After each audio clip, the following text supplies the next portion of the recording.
Hello అండి అందరికీ. ఈరోజు వీడియోలో వంకాయ పులుసు అయితే ప్రిపేర్ చేశాను. దాన్నే అప్లోడ్ చేశాను. ముందుగా బాండీలో ఆయిల్ యాడ్ చేసుకొని దాంట్లో తాలింపులు యాడ్ చేసుకొని తాలింపులు కాగిన తర్వాత కొద్దిగా ఆనియన్స్ యాడ్ చేసుకోవాలి. ఈ ఆనియన్స్ వేగిన తర్వాత దీంట్లో కట్ చేసి పెట్టుకున్న వంకాయ ముక్కలు కూడా యాడ్ చేసేసుకోవాలి.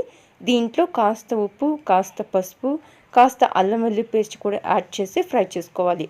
ఇది కాస్త ఫ్రై అయిన తర్వాత దీంట్లోనే సరిపడా టమాటా ముక్కలు కూడా కొన్ని యాడ్ చేసుకొని ఫ్రై చేసుకోవాలి. ఇది ఫ్రై అయిన తర్వాత కొద్దిగా చింతపండు పులుసు, కొద్దిగా వాటర్, ఎంత కన్సిస్టెన్సీ కావాలో అంత వాటర్ యాడ్ చేసుకొని దీంట్లోనే సరిపడా ఉప్పు, కారం, కొద్దిగా గరం మసాలా కూడా యాడ్ చేసుకొని కాసేపు ఉడికించుకున్న తర్వాత దించే ముందు కొత్తిమీర యాడ్ చేసుకొని ఒక 5 మినిట్స్ ఉంచి సర్వ్ చేసుకుంటే చాలా బాగుంటుంది.